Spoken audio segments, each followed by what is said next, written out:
I've heard a lot recently about which change framework is better.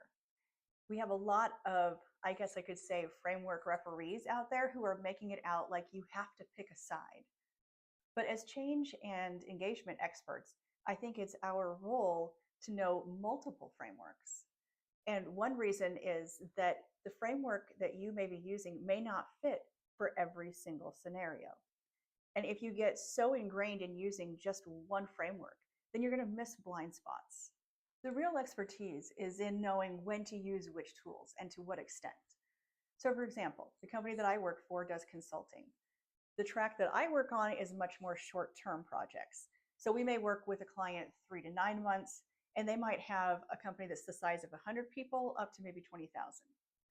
There's another track in our company that deals with a lot of clients who are much larger, and they also get to work with them for 3 to 4 years. And they probably have internal change management already in that client's company. So my track and the other track both use the same tools, but I have to adjust based on the time frame and the people that I have and resources that we have to deal with on each set. The other thing to remember is that frameworks don't deliver results. People do. You're going to fail using a framework if you don't adjust and flex to the culture, the client, and the people that you're working with. We do a lot of RTO mandates.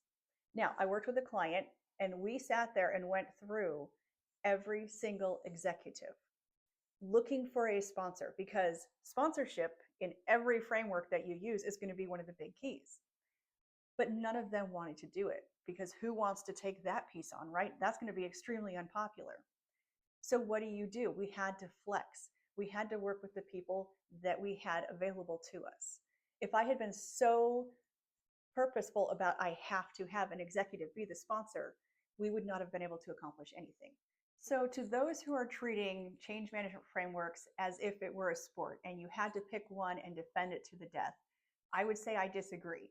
I think the bigger point is that as professionals, we have to have more loyalty to the outcomes than to the framework.